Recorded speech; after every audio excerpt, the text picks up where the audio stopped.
Oi, eu sou a Ive E eu sou a Bruna. e esse é o podcast da Selfie, onde a gente vai falar sobre simbolismo. Então hoje a gente vai trazer um pouquinho para vocês sobre o labirinto. Por que a gente escolheu o labirinto? Bom, primeiro que o labirinto é um símbolo da individuação. Então, se você não sabe o que é individuação, Procura. Nós duas somos psicólogas e junguianas. Então, muito do que a gente vai trazer aqui é baseado dentro desta teoria, dessa abordagem. E o processo de individuação é a meta da psique segundo Jung. É o caminho de tornar-se quem você é o caminho da busca pela inteireza. E quem comanda isso é o self. Então, o nome da selfie é uma derivação do self, como se fosse uma consciência sélfica, uma consciência voltada para o centro, uma consciência voltada para a totalidade, porque o self é tudo isso. Acho que é bem importante a gente explicar mesmo o conceito de self, né? Já que tem muitas pessoas que podem estar se deparando com esse conceito pela primeira vez quando encontram uma sélfica. Sim. Então, e é um conceito muito importante de entender mesmo, porque tudo que a gente traz na sélfica tem a ver com o self. Então, né, é importante ficar muito claro o que isso significa e que, de fato, o centro do labirinto vai representar um encontro com o self. Sim. Então, o labirinto, ele é um arquétipo, ou seja, ele é algo da nossa psique coletiva que sempre se manifesta na humanidade, independente do local geográfico ou do momento histórico. E é muito interessante porque o labirinto é um dos símbolos mais antigos que a gente tem registrado em cavernas, né, do período pré-histórico. Então mostra que os nossos ancestrais já se conectavam com esse símbolo como algo que representasse morte, renascimento. Dentro da caverna também tem uma relação com o submundo, com os mortos, e por isso com o renascimento também. E ele é um símbolo apotropaico. O que isso significa? Ele é um símbolo de proteção contra o mal. A gente está aqui, inclusive, na frente de um labirinto, para ser bem temáticas. Acabamos de dar umas voltinhas lá, fizemos a nossa iniciação. Sim. Inclusive, a gente fez e bem no centro do labirinto tem um símbolo que não dá para ver muito daqui porque tá longe, mas é um sol com uma lua. E isso representa muito o que a gente está falando do caminho da individuação. Porque o sol representa o masculino e a lua o feminino, ou o ouro e a prata dentro da alquimia, mas é justamente essa integração que acontece no centro. Bom, a gente falou alguns aspectos positivos do labirinto, mas ele não remete só à luz. Ele também representa a confusão, os erros no caminho, a desorientação, a escuridão. Tudo isso aponta também para esse caminho que não é nada fácil.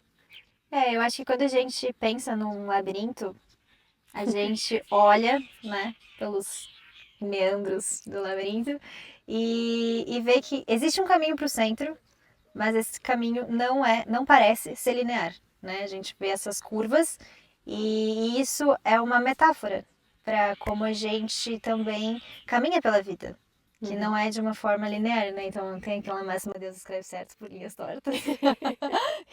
E eu acho que representa um pouco do labirinto. Então a gente quis trazer esse símbolo justamente pelo seu aspecto também, seu polo que pode ser negativo, que é de a gente ficar perdido mesmo.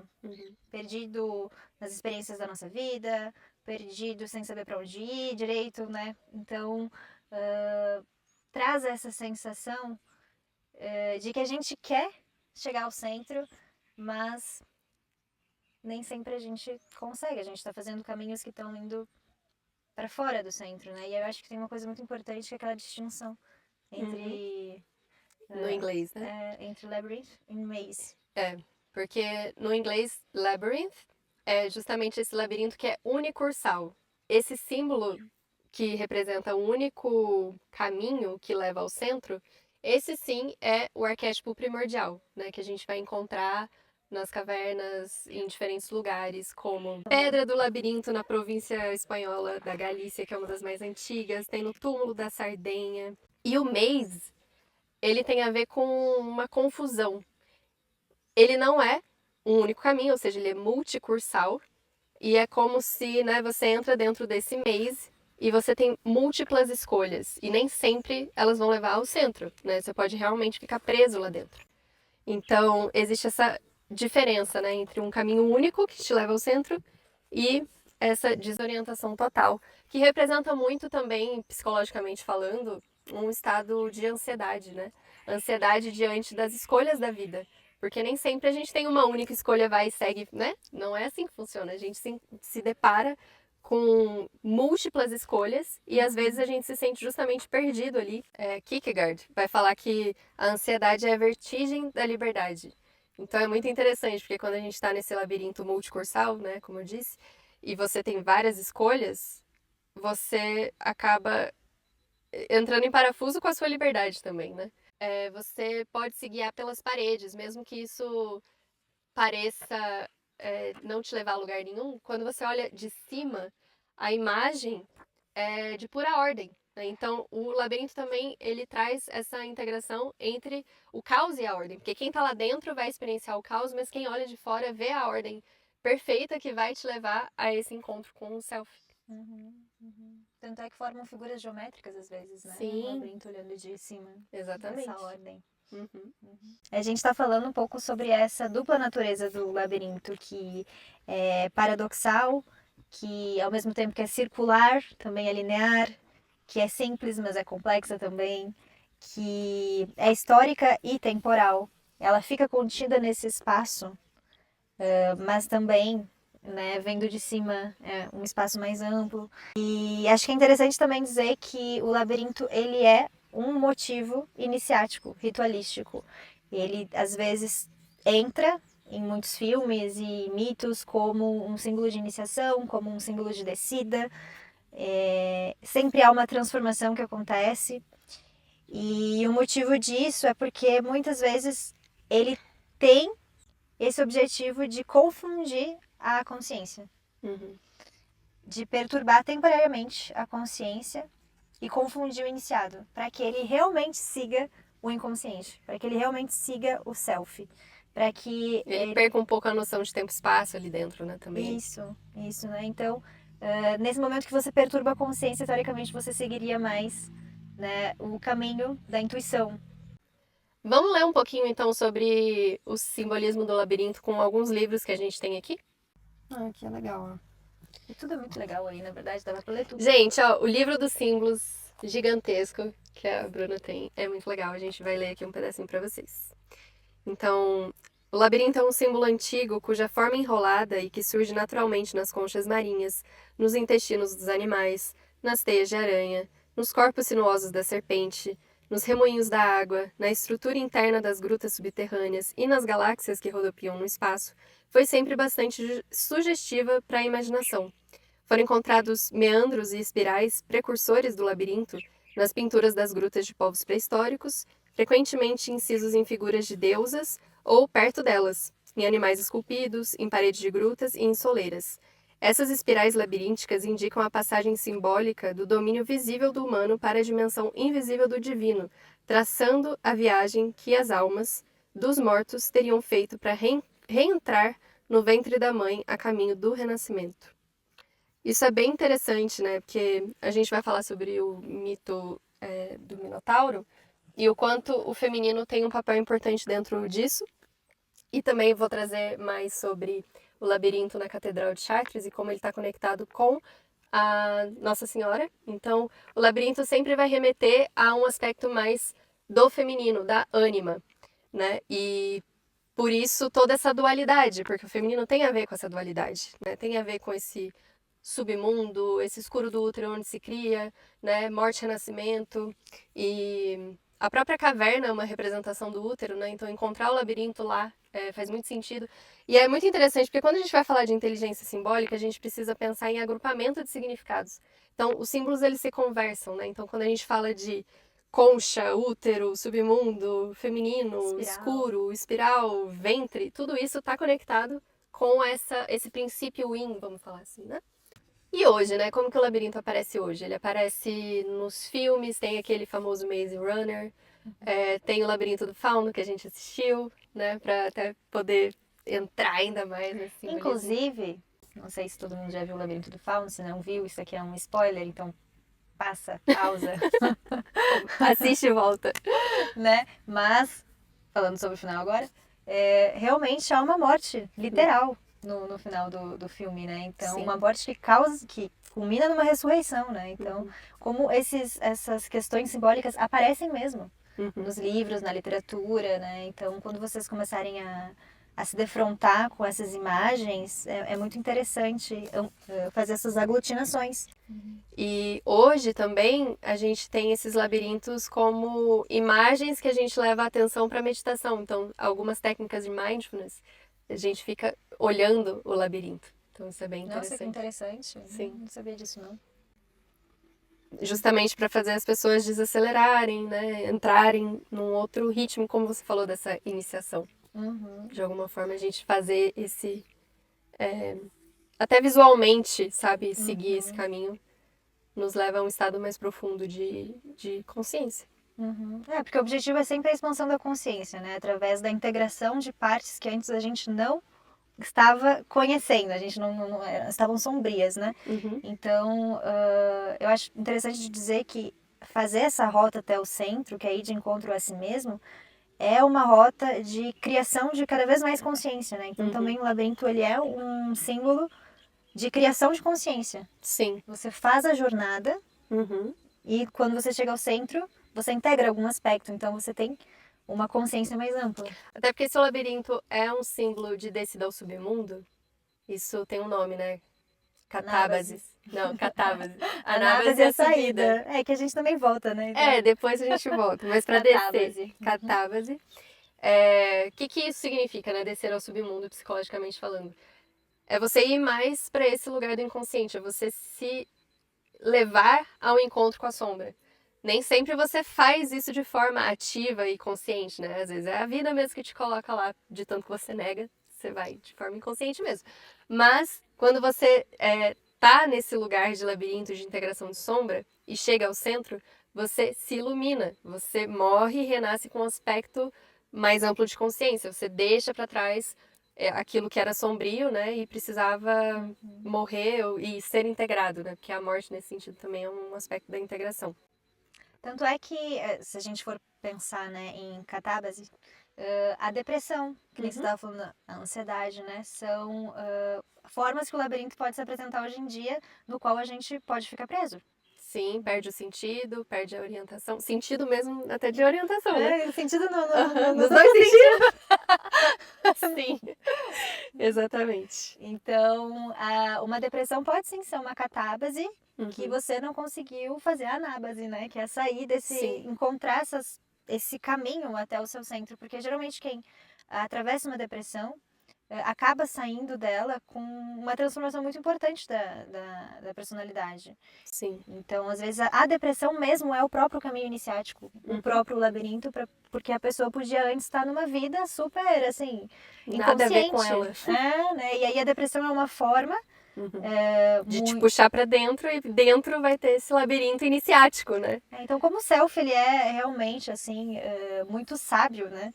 Ele inteligência espiritual. Ele faz você entrar, né, nessa doença, né, entre aspas. Que é uma jornada. Né? Mas é uma jornada, né? Então, às vezes, a gente não tá vendo a doença, a depressão, a ansiedade dessa forma. Então, olhar para a ansiedade e para a depressão dessa forma é muito interessante, é muito importante para que você possa sair realmente do labirinto. Sim.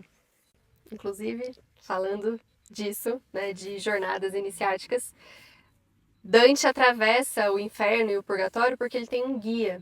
Então, guias dentro dessas jornadas são muito importantes para que a gente tenha essa conexão com algo maior do que nós, ou que sabe mais do que nós, né? Não é para ser um caminho completamente solitário ao mesmo tempo que né? Então, essa coisa paradoxal, ela vai acompanhar todo o processo de individuação. E aí, como você estava falando no Dante, né? Ele tem o próprio guia da jornada inteira, né? Que é a Beatriz. Então, na primeira etapa, o primeiro guia dele é o Virgílio, que é um poeta assim como ele, então ele é guiado por Virgílio. Mas toda a jornada é por causa de Beatriz, que é um aspecto da ânima, e ele só encontra com ela quando ele consegue atravessar tudo isso e está na porta do paraíso.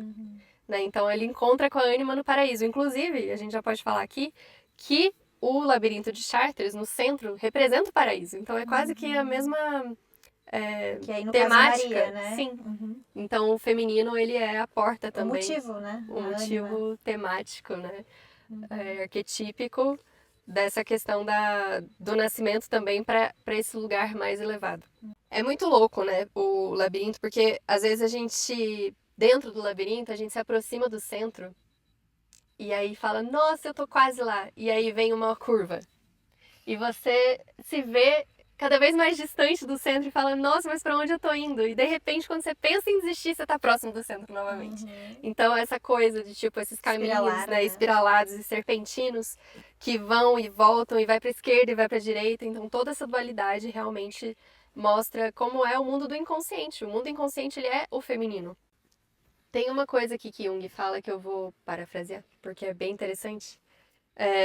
Então, o labirinto é um retrato de uma descida ao inferno, né? E o centro seria o paraíso, então olha aí a dualidade de novo. Mas Jung fala o seguinte: o labirinto é, de fato, uma imagem primordial que aparece na psicologia, sobretudo sob a forma de fantasia de uma descida ao submundo. Na maioria das vezes, entretanto, a topografia do inconsciente não se apresenta na forma concentrada do labirinto, mas nos falsos caminhos, nos enganos e perigos de uma jornada subterrânea. Então, isso que a gente está falando aqui sobre a questão do guia, porque quando você entra no inconsciente sem essa conexão com o guia, você pode realmente se perder e não voltar. Mas a intenção do labirinto é que você entre, viva essa desorientação, encare esse encontro com essa confusão, morra e renasça para sair. Né? Então, toda a questão iniciática que envolve o labirinto é para você sair. E quando você sai, você volta também para um novo labirinto, uma nova expansão da consciência, enfim. Então, é sobre esses percalços que a gente tem que, de fato, ir, né? E aí eu acho que é bem interessante pensar nisso, né? Que você sai do labirinto e aí já entra em outro labirinto, basicamente, né? Que nunca para mesmo. Sim. Porque a jornada para si mesmo nunca termina. Nosso inconsciente é infinito. Então, e esse simbolismo, né? É a própria jornada do herói que a gente faz, esse caminhar dentro do labirinto, né? Sim. E, enfim, a gente não vai falar sobre a jornada do herói hoje, mas Sim. no futuro, quem sabe. Mas de novo, né, pra gente poder ir aglutinando todos esses simbolismos. Bom, no mito do Minotauro, tem um rei, que é Minos, e esse rei, ele, que é o rei de Creta, ele quer muito poder, como todos os reis. E aí, sedento por poder e ambicioso, ele vai negociar com Poseidon. E aí, Poseidon entrega para ele um touro, que é muito bonito, muito assim... especial. Minos fica encantadíssimo com esse touro. E essa é uma das variações do mito. Numa outra, então, ele precisa sacrificar um touro nessa negociação. Mas enfim, ganhando ou não, de qualquer forma, ele precisa sacrificar esse touro. Só que, vislumbrado pelo touro, ele resolve colocar um outro no lugar que é comum. Comum. E aí, na inocência ou na sacanagem, né? Ele achou que ele poderia enganar um deus e que Poseidon não ia reparar. E Poseidon, obviamente, sabe que não está sacrificando o touro certo. E aí, como penitência, ele faz a mulher... Penitência não, como punição. Como punição, né? Como punição, ele faz a mulher do rei se apaixonar por esse touro endoidecidamente. E ela se apaixona tanto, que ela manda construir, então, tipo, uma engenhoca. Ela pede pra Dédalo. Construir uma engenhoca, que é o mesmo que construiu o labirinto, né? Criar essa estrutura de madeira para que ela pudesse copular com o touro. com o touro. E aí, então, dessa coisa bizarra, né, que dessa união bizarra, surge o Minotauro. Ela dá luz a esse metade humano, metade touro, essa criatura. E aí, então, Minos e Minotauro vem justamente a etimologia da palavra vem de touro de Minos, né, Minotauro. E aí, então, Minos vai cuidar dessa criança, né, desse monstro. E conforme ele vai crescendo no palácio, ele vai se tornando cada vez mais agressivo e cada vez mais faminto. e ele começa então a comer pessoas, né? Se alimentar de pessoas. E aí essa fome fica tão voraz, que Minos resolve criar um labirinto, e aí que é construído por Dédalo, e aí ele tranca de certa forma, né? Coloca essa criatura no centro do labirinto. E aí o labirinto ele surge também como uma solução não só para trancar, né, esse monstro dentro do labirinto, como também para que Minos colocasse lá dentro inimigos. Bom, e aí em determinado momento o primogênito de Minos, filho primogênito de Minos, vai para alguns jogos em Atenas que eles chamam de jogos panatenaicos, né? Então, nesses jogos atenienses, o filho de Minos, o primogênito, acaba morrendo.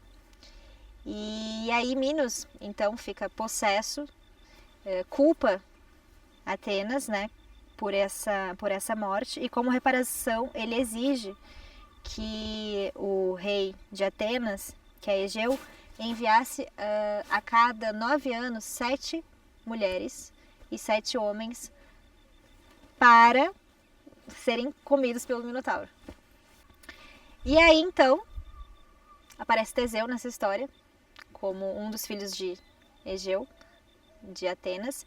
E aí Teseu vai ser enviado, então, ele pede para que seja enviado, na verdade, ele não vai ser enviado, não, que Deus enviaria seu filho, que Deus, não, que rei que enviaria seu filho, né? E aí então Teseu pede para ser enviado, porque ele tem essa brilhante ideia de que ele vai matar o Minotauro, que ele vai conseguir matar o Minotauro. E aí, então, quando ele chega em Creta, Ariadne, que é filha de Minos, ela acaba se apaixonando por esse herói, né? Esse homem que quer matar o Minotauro. E aí, então, ela tece uma novena, uma novena que se chama? Novelo. Novelo. Novena é a terça. Uma novena. Vamos lá, rezar. Então a Ariadne tece esse novelo, né, de fios dourados. Então acho que é interessante a gente também pensar, né, nisso. E aí esses fios, quando Teseu vai entrar dentro do labirinto, ele leva. E aí ele coloca no início do labirinto para que ele possa retornar. Porque até então, né, não teria como retornar desse labirinto. E ele retorna, mata o Minotauro, né? Vem a matar o Minotauro e retorna desse labirinto graças aos fios de Ariadne. Então esse é o mito, né? Uhum. Inclusive essa ideia de um labirinto e círculos concêntricos que levam a um centro, Dante vai trazer isso como uma visão do inferno. E bem no centro do inferno tem Satanás, são 9 círculos, mas no 7º círculo quem guarda é o Minotauro. E esse 7º círculo está ligado à violência. Então as pessoas que praticaram violência contra a vida ou contra o próximo, elas estão nesse lugar. Quem guarda esse lugar é o Minotauro, justamente por ele representar esse lado tão primitivo, visceral e inconsciente, né, da psique. Quando Dante entra na jornada, bem no portão do inferno está escrito: abandonai toda esperança, vós que entrais. Então, esse é o início da jornada dele, que ele precisa deixar tudo isso para trás. Mas como ele tem um guia, ele não deixa a esperança, né? Então, por isso também que ele consegue atravessar. Mas é interessante a gente pensar que o inferno é um lugar de não esperança, né? Só para trazer também essa questão. Sim, como é que você vai caminhar se você não tem esperanças, por exemplo? Sim. Né? Então você tá condenado a, tipo, entrei no labirinto e... Sim.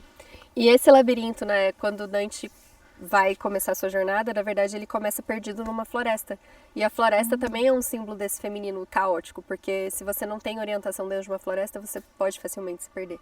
Então o fio dourado de Ariadne também é essa conexão com algo que te faz ter um fio de consciência mesmo, né, para não se perder nesse submundo, porque Jung vai nos alertar dos perigos do inconsciente, de você ir sem nenhum recurso, né? E o fio de Ariadne representa esse recurso da ânima, da nossa alma, que consegue retornar depois dessa vitória de integração da sombra, ou de matar uma parte que realmente esse ponto de precisava. conexão, né? Então, se a gente parar para pensar na nossa vida, o que é um minotauro? que é a nossa sombra lá dentro do labirinto, no centro, né? Nesse caso, que a gente precisa enfrentar e integrar. E o que são esses fios de Ariadne mesmo, que nos mantém em conexão enquanto a gente está tentando fazer isso, enquanto a gente está indo em direção a esse Minotauro, a essa sombra. E fazendo essa associação de novo ao inferno, né, de Dante, se para entrar no inferno você perde a esperança, se a gente pensa que o fio de Ariadne é justamente a esperança de que você vai sair desse lugar, é o que faz a gente se mover, porque se a gente se enxerga numa situação infernal, onde não tem esperança e não tem sentido, é muito difícil de sair. E essa questão de perder a esperança e perder o sentido é uma desconexão com a alma, porque a alma ela é movida por sentido. É muito interessante dentro dessa jornada de Dante, porque ele atravessa o inferno, chega ao centro onde está Satanás, e quando ele chega ao centro, ele entra por um buraco em que o mundo é invertido. Então ele vai para o mais profundo dentro do inferno, e ele, ao atravessar, ou seja, ao conseguir chegar no centro do labirinto, ele vai então para um outro lugar que é o purgatório. Ou seja, quando a gente chega no centro, a gente eleva a consciência para um outro estágio, né? E o purgatório também, depois que ele sobe todos os estágios do purgatório e chega no último lugar, ele consegue atravessar para ir para o paraíso. Então, de novo, ele saiu de um labirinto, foi para outro, saiu de um outro, foi para um outro, até chegar no centro dos centros, que é o self. Lembrei muito das teias também, e eu acho que tem conexão direta com os fios da Ariadne, né? Tem uma parte muito legal aqui que fala exatamente sobre tecer e fiar. E aí fala, tecer e fiar, temas evidentes na imagem da casa do Deus Criador Siurro, cujo labirinto protetor em seu redor é tecido como uma teia, diretamente segundo o padrão do cesto que adorna, são congruentes com a ideia de um desdobramento fatal das curvas e contracurvas da vida. O fio dourado de Ariadne, que Teseu desenrolou ao longo de sua descida para matar o Minotauro, forneceu a chave que lhe permitiria reencontrar o caminho de regresso. Na descrição dos Upanishads, o fio, que é o Sutra, liga este mundo ao outro mundo e a todos os seres. Então essa ideia do fio sempre ligando. Sim. A maneira mercurial, o movimento pelo labirinto varia num vai e vem, sempre às voltas, criando uma dança cujos passos acabam por tecer um recipiente suficientemente forte para conter aquilo que antes era uma experiência intolerável. Um padrão transcendente finalmente emerge que nos eleva a uma posição estratégica como as asas que Dédalo modelou para escapar à prisão labiríntica da sua própria criação. Então tem uma parte muito interessante na continuação do mito do Minotauro, é que Dédalo, que foi quem fez o labirinto pro rei Minos, ele fez de uma forma que era tão difícil mesmo sair desse labirinto que ele mesmo não conseguiu. Quase não saiu. Que ele mesmo não ia conseguir, né? Ele criou então aqueles projetos, né, de asas de cera que ele deu ao filho também, né, Ícaros. Então acho que a gente tem acesso a essa parte do mito muito mais por conta de Ícaros, né? E aí então ele cria essas asas para poder sair do próprio labirinto. E aí, claro, né, na história de Ícaros então voa muito perto do sol, as asas de cera derretem. E ele morre, né? Mas o pai Dédalo consegue sair do labirinto, mas somente por causa das suas asas de cera, né? Que ele faz. E essas asas representam também essa conexão com o mundo espiritual, né? Quando a gente pensa em asas. E pensando de novo nessa questão do Minotauro, que é uma criatura com cabeça de touro e corpo de homem, quantas vezes a gente acaba se colocando nesse lugar de agir, pensar, tomar nossas decisões baseado nos nossos instintos, né? De forma impulsiva, movido pelas nossas emoções. Então se Minotauro também representa essa questão da violência, como a gente viu no inferno. Quando a gente é possuído pela raiva, por exemplo, né? A gente perde a noção, a gente vira bicho. Então a gente precisa não ter uma cabeça de animal, porque a nossa cabeça humana é justamente o que faz a gente ter consciência, razão, lógica, né? Então, outro símbolo que compensaria essa energia do Minotauro seria o centauro. Tudo bem que existem centauros violentos também, né? Mas vamos pensar em Quiron, por exemplo, que é um centauro específico, muito ligado com a cura, né? Porque ele é o curador ferido. Mas ele tem cabeça e dorso de homem e a parte inferior de cavalo.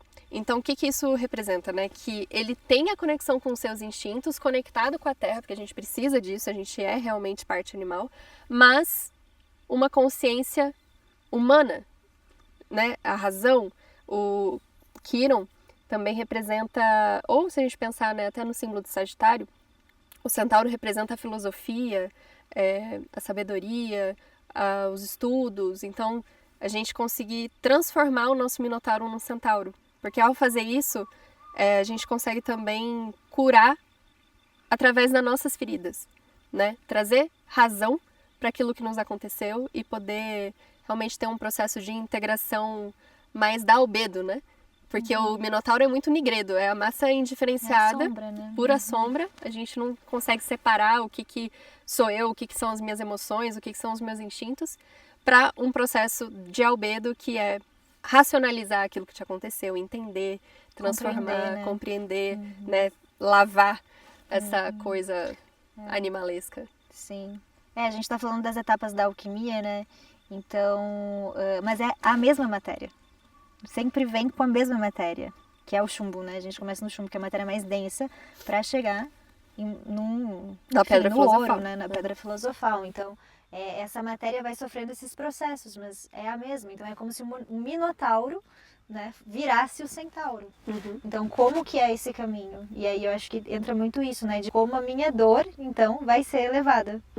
Como que eu vou transformar isso, vou lavar. E aí eu acho que é interessante da gente falar também dos nossos sonhos, dos sonhos dos nossos pacientes. Quando a pessoa está num processo de sombra, aparece indo para um processo de albedo, tentando compreender aquela dor, tentando processar aquilo para se curar, para melhorar. Aparece muito elementos brancos, que tem a ver com essa etapa da albedo, né? Elementos de lavagem mesmo, chuveiro, máquina de lavar. Bom, e pensando nessa questão então de que a gente eleva essa dor para virar cura, tem uma história bíblica de que quando Moisés estava com a galera no deserto, eles começaram a ser picados por cobras. E estava, na verdade, sendo uma reação à galera reclamando, né? Então eles estavam lá reclamando e tiveram motivo para reclamar de verdade. Aonde tem ser humano, haverá reclamação. Exato. Isso mesmo. E aí, quanto mais reclama, o que acontece? Mais merda acontece. Exato, e é exatamente isso que aconteceu. É um padrão cósmico, né? Então, cuidado. Só que aí, quando Moisés foi conversar com Deus, né? Pra falar, então, Deus, a galera tá reclamando, né? Porque tá tendo muita serpente e tal. Deus falou, então faz o seguinte, constrói uma serpente de bronze, coloca no teu cajado e levanta isso. Quem olhar para aquilo vai ser curado.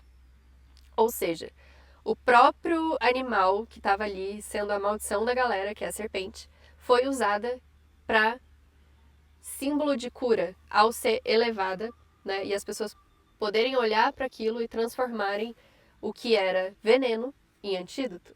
Então é muito interessante, porque aquilo que realmente nos machucou, os nossos traumas, as nossas dores, elas podem tomar um lugar de transformação onde justamente aquilo que te feriu torna aquilo que você pode curar. Isso é o Kiron. Isso é Kiron, exatamente. O centauro, que é o curador ferido. E os psicólogos têm muito disso, né? A gente consegue acessar a dor do outro geralmente porque temos histórias dolorosas e conseguimos atravessar esses labirintos. Que é o caminho do xamanista, né? O Sim. xamã só acredita que a gente vai até onde... A gente leva o outro até onde a gente foi. Nas cartas a um jovem terapeuta, Caligares fala, né? Que a gente tem que ter uma dosezinha de sofrimento já para poder ser um bom psicólogo. Eu acho que justamente por conta disso. Né? Como é que você vai ser empático, entender a dor do outro se você não passou por suas próprias dores, pelos seus próprios labirintos, seu inferno? Né? Então, é isso. Isso me lembra também algumas pacientes. Engraçado, eu tenho mais de uma paciente que escreve livro sobre sua própria história. Olha aí. Transformando a dor em antídoto. Exatamente, né? E como sai coisa bonita, né? Principalmente como a gente consegue realmente, como ser humano, trazer muita coisa bonita através das nossas dores. E isso só é possível também quando a gente sai de um lugar de vítima, mesmo que a gente tenha sido, mas isso não resume a nossa essência, né? Então, tudo bem às vezes a gente se identificar com o papel de vítima, e o problema é a gente fixar nesse lugar. Então, quando a gente sai, a gente consegue ter uma outra perspectiva mesmo daquilo que nos aconteceu e como que isso pode acabar virando ouro alquímico, né? Transformar essa nigredo em algo que traz sabedoria É difícil, muito difícil. Mas é possível. Mas é a jornada. É a jornada. É a jornada de adentrar o labirinto, ir até o centro e transcender realmente, né? Renascer de uma outra forma. Quando você falou nova perspectiva, eu me lembrei muito isso, é olhar o labirinto de cima, né? Sim. E não com toda aquela intensidade e aquela sensação de estar realmente lá dentro. Perdido totalmente, né? Sem saber pra onde ir, né? Sim, então, às vezes, e isso é uma coisa que a gente fala muito na psicologia, né? Sobre se afastar dos problemas. E o papel do psicólogo, inclusive, é estar de fora do labirinto e representar um pouco esse Teseu. Sim. Que ajuda, né, o paciente, então, a realmente ir até o centro e matar seu minotauro, porque ele tá olhando de fora, né? Então é mais fácil. Sim. Bom, e um dos labirintos mais famosos do mundo é o labirinto da Catedral de Chartres, que foi construído mais ou menos lá por 1200.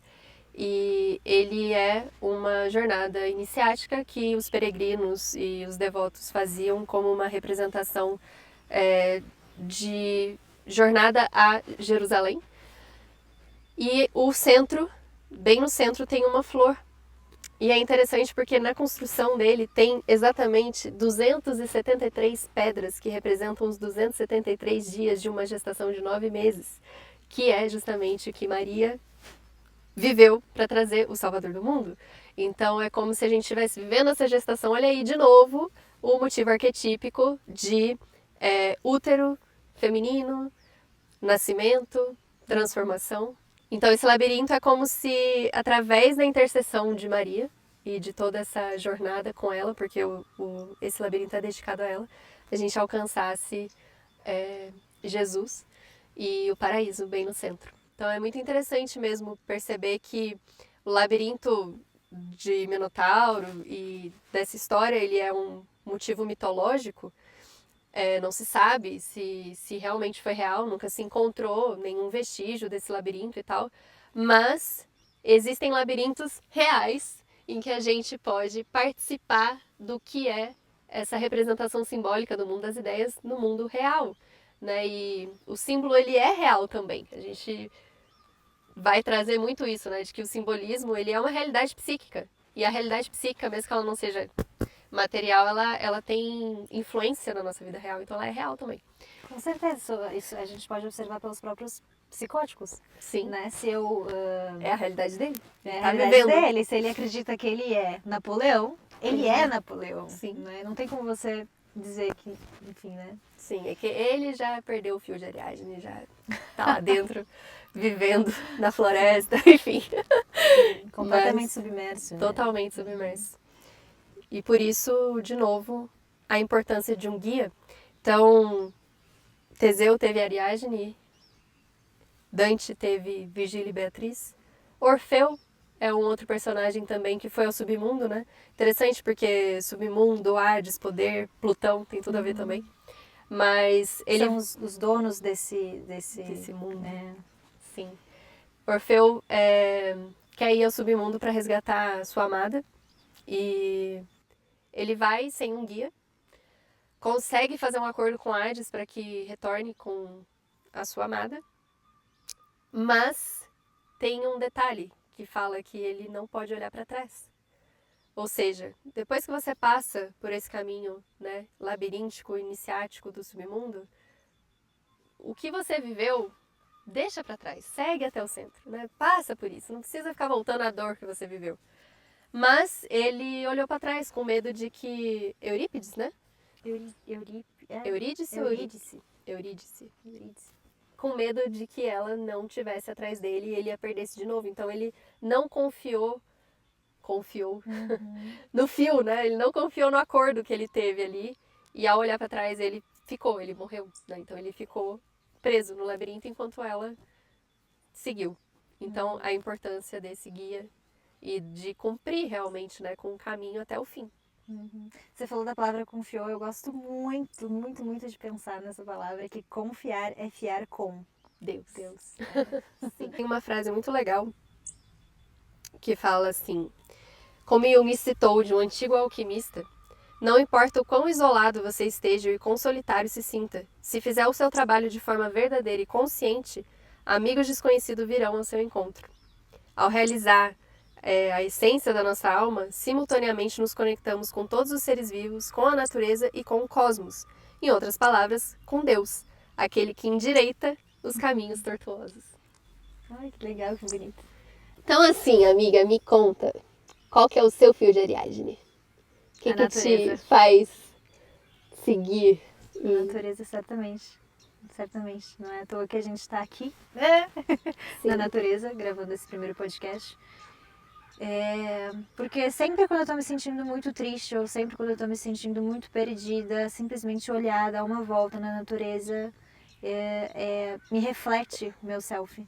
Me reflete a essência mais pura que eu consigo me conectar com ele. Então a natureza para mim sempre foi guia.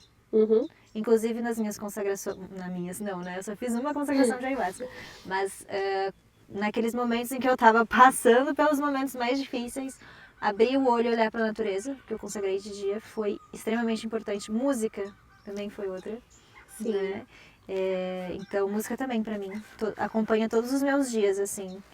E é engraçado como a música, ela acompanha realmente meu estado emocional, né? Então, se eu tô triste, eu escuto música um pouco triste, mas aí eu escuto um pouco de música feliz pra me animar. Então é como se puxasse, né? É esse fio que puxa, assim, você.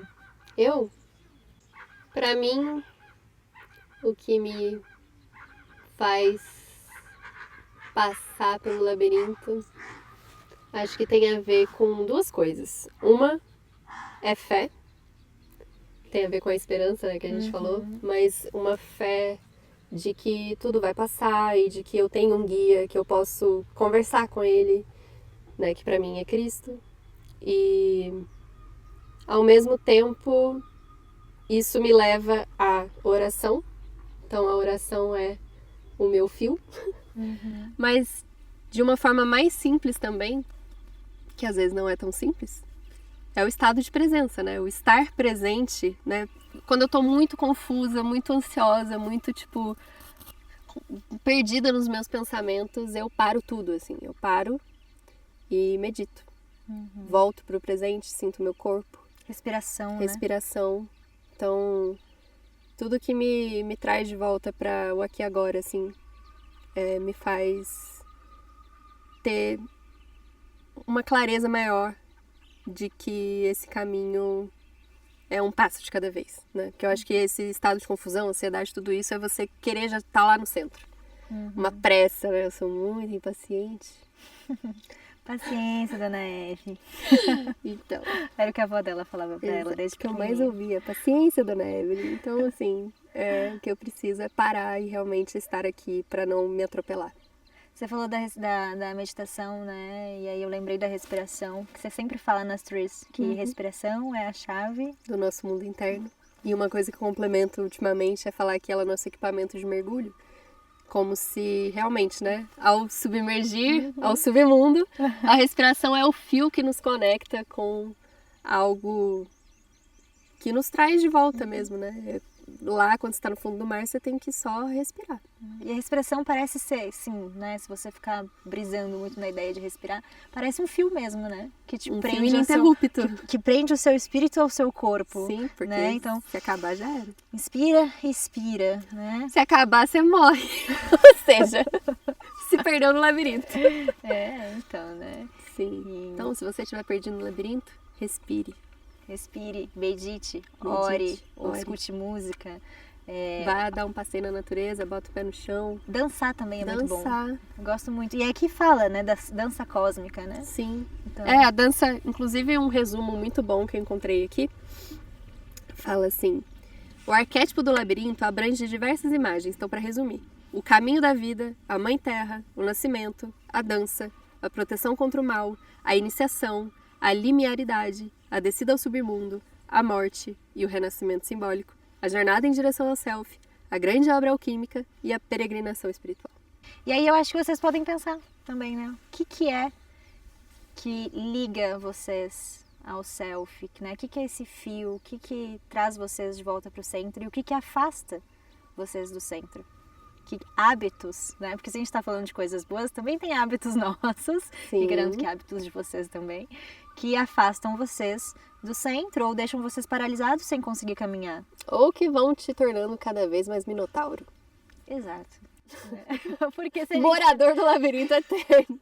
Porque se a gente parar para pensar na realidade mesmo, né, simbolicamente, a gente é o Minotauro, a gente é o Teseu, a gente é o labirinto, a gente é a Ariadne. Sim. Né? Então, é isso, né? E não só hábitos, mas pensamentos também. Sim. Né? Então, que pensamentos que você tem tido com você que estão fazendo você se tornar mais minotauro ou fazendo você ficar paralisado e perdido. Sim. É isso, espero que vocês tenham gostado. Nem sei se isso é um podcast ou se é só um vídeo de YouTube, só sei que a gente vai fazer mais, né? A gente realmente quer trazer cada vez mais sobre os símbolos para desenvolver inteligência simbólica. Basicamente essa é a nossa intenção com tudo que a gente for fazer dentro da Selfica. Tem uma coisa que eu gostaria de falar antes disso terminar. Porque eu acho que uma coisa que ficou clara pra mim, se já não estava clara antes, é que esperança é o fio, né? É o maior, tipo assim, se a gente pudesse tirar, nossa, é meditar, não sei o quê, mas é não perder a esperança. Sim. E você falou sobre oração e entregar pra Deus, né? Uhum. E aí, às vezes, a gente perde a esperança mesmo, e mesmo querendo ter muita esperança. Então, eu ultimamente tenho adotado comigo que a gente precisa ter uma esperança, que é uma esperança para além da esperança. É quando a gente perde a esperança. Isso é fé. Isso é fé. Uhum. Seríamos pequenos dinossauros. Sim. Mas se a gente tem, né, a fé do tamanho de um grão de mostarda, Acho que vai dar pra pode mover montanhas, né? Então imagina o que a gente é capaz de fazer com um pouco de fé em nós mesmos, né? De poder atravessar, seja lá qual montanha está na sua frente aí que você tem que caminhar. Sim.